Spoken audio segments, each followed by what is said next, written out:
À l'intérieur du palais présidentiel, nous serons à N'Djamena dans un instant. Cette contre-offensive des forces armées de la République démocratique du Congo pour reprendre le contrôle de Masisi Centre. Les combats sont violents, ils ont repris en ce début d'année. Les forces armées congolaises appuyées par des milices locales ripostent contre les rebelles du M23 appuyés par des troupes militaires rwandaises. Nous serons à Kinshasa dans ce journal. Et puis à la fin de cette édition, nous irons au Sénégal où un programme pour rebaptiser rues, places et avenues des noms de héros sénégalais qui ont marqué l'histoire aux dépens de noms appartenant au passé colonial. Reportage à suivre.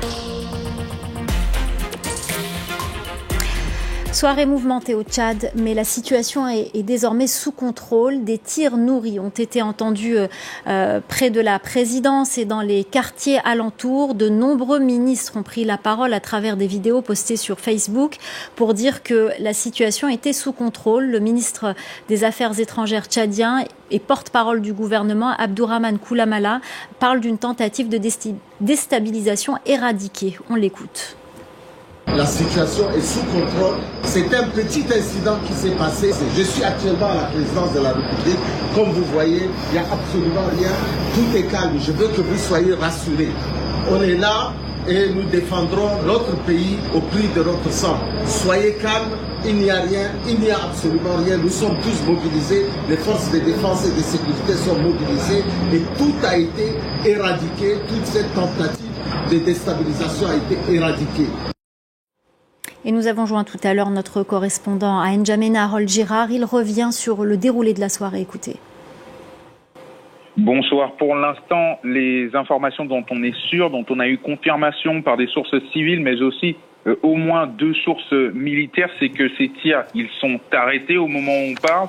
L'essentiel de ce qui a été entendu l'a été ce soir, heure de N'Djamena, entre 20h et 20h50, un peu moins d'une heure, où plusieurs quartiers de la capitale ont été bien surpris, particulièrement autour de la présidence et à l'intérieur. L'identité des parties prenantes de ces échanges de tirs n'a pas été révélée pour l'instant. Les quartiers sont bouclés, il y a plusieurs dizaines de soldats dans ces quartiers au moment où l'on parle. Plusieurs chars de l'armée sont effectivement sortis pour bloquer les voies d'accès à la présidence. Et depuis, plusieurs membres du gouvernement ont réagi. On a d'abord eu le ministre des Infrastructures qui a publié via sa page Facebook un court message pour rassurer les Tchadiens en disant que la situation était sous contrôle, mais également le ministre des Finances qui s'est exprimé en soutien au président de la République tchadien. Et puis finalement, il y a moins de 15 minutes, le ministre des Affaires étrangères tchadien, Abdourahmane Koulamala, qui a publié une courte vidéo où il se présente avec plusieurs membres des forces de défense et de sécurité dans le quartier de la présidence, où il explique que selon lui tout va mieux, qu'il y a eu effectivement, et ce sont ces mots, une tentative de déstabilisation qui a été arrêté de manière très succincte, qu'il ne peut pas donner plus de détails sur cette situation pour l'instant, mais qu'il le fera dans les prochaines heures. Ce sont les informations dont on est sûr pour l'instant, la localisation et puis les détails donnés par les membres du gouvernement. La riposte des forces armées congolaises contre le M23, l'offensive lancée contre les rebelles appuyés par des troupes rwandaises, a pour objectif de reprendre le territoire de Masisi Centre. Selon l'ONU, les attaques du M23 dans le territoire de Masisi ont provoqué plus de 100 000 déplacés supplémentaires dès les premiers jours de 2025. Les précisions d'Aurélie Bazaraki-Bangoula.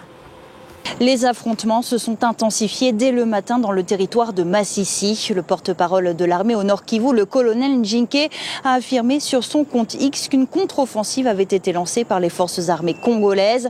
Alors dans la cité de Masisi Centre, des sources locales nous affirment avoir entendu de nombreux tirs, des tirs d'artillerie aussi provenant des positions du M23.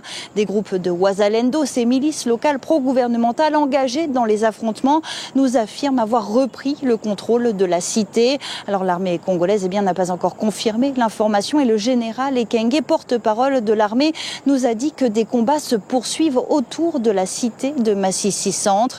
D'autres affrontements ont également été signalés non loin près de Ngungu.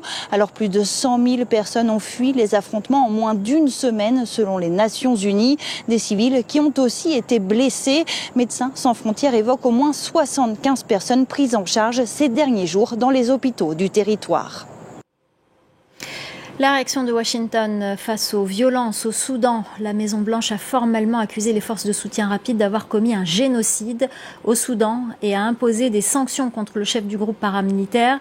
Cette qualification de génocide a été établie sur la base d'informations faisant état du meurtre systématique de populations ciblées en fonction de leur origine ethnique, selon un communiqué de Washington.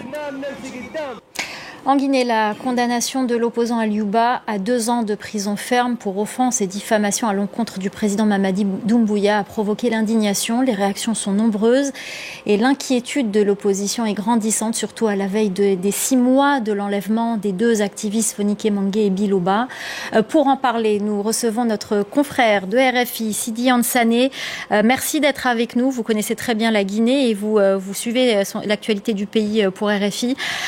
Comment a été perçue la condamnation d'Aliouba hier? Les réactions sont nombreuses. Oui, une indignation généralisée, que ce soit en Guinée ou dans la sous-région. Le parti d'Aliouba, le modèle, donc dénonce une justice instrumentalisée.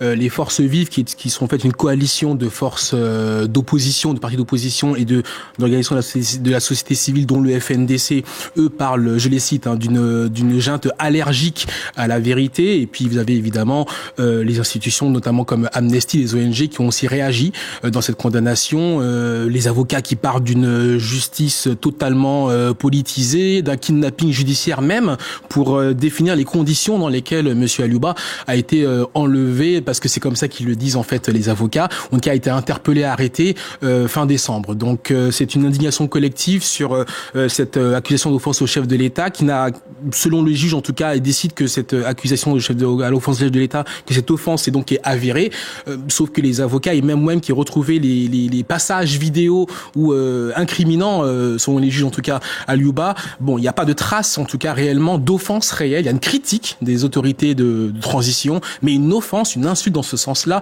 il n'y a pas de trace. Mais en tout cas, les juges ont décidé que c'était l'inverse et qu'ils l'ont condamné à 2 ans ferme.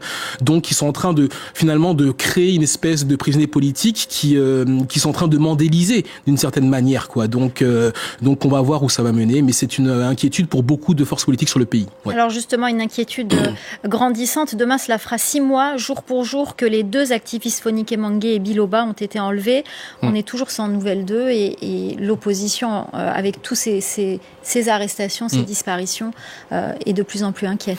C'est une situation extrêmement inquiétante, parce que le plus inquiétant dans cette histoire, ce n'est pas tant le kidnapping, c'est pas une arrestation. Ils ont été kidnappés par des éléments, d'après les témoignages des riverains et des épouses, qui ont vu leur mari se faire traîner dehors, en pleine nuit, manu militari littéralement, par des éléments, d'après leurs témoignages, de une équipe mixte de forces spéciales, qui sont à la base le groupement que commandait le général actuel Mamadi Doumbouya avant qu'il y ait le coup d'État, et aussi par des gendarmes. Donc cela est avéré, c'est l'armée guinéenne qui a donc kidnappé ces individus, les Fonike Mengue et Biloba. Mais ce qui est très inquiétant, c'est qu'on n'a même pas l'impression que les autorités, au moins civiles, de transition les recherchent. On n'a absolument eu aucun point d'évaluation, par exemple des enquêtes que le procureur général Fallou Doumbouya dit avoir ouvert quelques jours, une semaine même d'ailleurs, après le kidnapping de Fonike et Bilo. Donc c'est ça qui est très inquiétant. On a des autorités qui donnent l'impression que finalement c'est une petite affaire. Le soleil s'est levé ce matin et Fonike et Bilo ont été kidnappés hier soir. C'est aussi cela.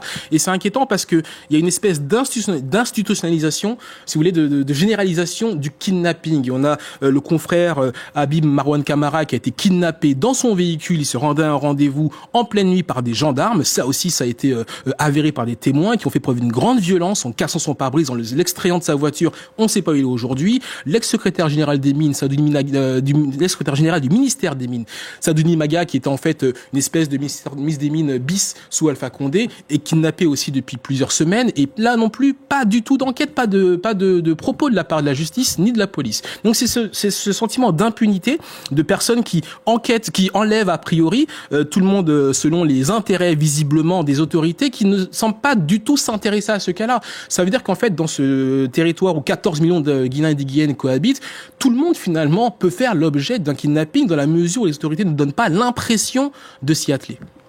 Alors, où en est-on de la transition aujourd'hui? On a écouté les vœux dans notre journal, les vœux du président de la transition, Mamadi Doumbouya. Il a promis un référendum, de fixer une date pour un référendum pour une nouvelle constitution dès le premier trimestre et un retour à une activité politique normale. D'accord. Alors, l'activité politique normale, je crois qu'il veut dire que, en fait, si vous voulez, l'année dernière, les partis politiques guinéens ont tous été évalués. À juste titre. Comme dans beaucoup de pays d'Afrique, vous avez pléthore de partis et les 3/4 généralement sont des partis fantoches. Voilà, c'est le président et son adjoint, voilà, son vice-président qui composent le parti. Donc une évaluation était tout à fait légitime. Beaucoup de partis politiques voient dans cette évaluation peut-être une manière d'épurer à la fois le pays politiquement, mais également d'écarter des concurrents potentiels tels que les partis politiques comme l'UFDG, le RPG. Bon, on verra. Mais l'activité politique normale, je pense qu'il veut dire qu'une fois cette évaluation faite, maintenant que ceux qui ont été évalués, qui n'étaient pas en règle, selon les critères de la junte et des autorités de transition, une fois qu'ils seront mis en règle, du coup, les activités politiques pourraient reprendre normalement. Je crois que c'est ce qu'il veut dire. Concernant le référendum, il a donc annoncé lors de son discours de jour de l'an qu'il fixerait une date dans les 3 prochains mois pour fixer la date du référendum. Donc pas la tenue même du référendum. Ce qui est assez bizarre, c'est que les sources dont nous disposons à RFI, au Conseil national de transition qui fait office de parlement et au sein des autorités de transition, nous indiquent que ce texte est prêt au moins depuis le mois de mars dernier, donc 8 à 9 mois. Voilà. Vous avez reçu ici le docteur Dansa Kourouma, qui est donc le président du Conseil national de transition, qui en septembre dernier a assuré que le texte était... il y avait un avant-projet de texte, donc on est au stade de l'avant-projet, même pas du projet. Il l'a présenté, il a présenté à l'étranger, et depuis le mois de septembre, il fait le tour du pays, où il le présente aux populations à travers le pays. Mais on n'a toujours pas de date. Le texte est prêt. Le président de CNT a dit sur votre plateau que, en fait, tout était prêt pour que, finalement, on puisse aller à un référendum, si ce n'est l'aspect technique, les urnes à installer à travers le pays, mais que finalement tout est prêt. Donc on se demande pourquoi le président de la République ne fixe pas une date tout de suite. Voilà. Donc ça ne veut pas dire qu'on aura une élection en 2025. C'est qu'une date sera fixée en 2025. Moi, Myriam, personnellement, je pense que comme beaucoup d'observateurs, désormais, on juge sur pièce, quoi. Parce que vous savez, la junte elle-même a défini un chronogramme qu'on appelle de transition, qui est en fait l'étape calendaire on commence à telle date et on finit à telle date. Donc le 31 décembre dernier était censé clôturer cette transition et le retour à l'ordre constitutionnel. Mais vous avez un président qui s'était engagé à faire le référendum l'année dernière, et sur ces 10 points du chronogramme 10 étapes, aucune n'est parachevée. Il y a juste 2 points qui ont été entamés, qui sont en cours, donc l'élaboration du texte constitutionnel, on en a parlé, et aussi le recensement administratif à vocation d'état civil qui est en cours. Mais c'est tout. Et même ce recensement, on ne sait pas où il en est. Donc on a en fait des autorités qui sont là, et on ne sait même pas qui dirige réellement, parce qu'on n'a pas de vision claire de ce que veulent ces gens et surtout de ce qu'ils veulent faire pour ce pays. Donc moi, encore une fois, je vous dis, on jugera sur pièce, parce que tous les engagements qui ont été pris depuis le 5 septembre 2021, donc depuis plus de 3 ans, il n'y en a aucun qui est respecté. Et la charte de la transition, qui est la parole du chef de l'État actuel, du président de la transition, Mamadi Doumbouya, qui a lui-même lu cette charte de la transition aux yeux des Guinéens, donc c'est sa parole à chaque fois de chef d'État de transition et d'officier qui a été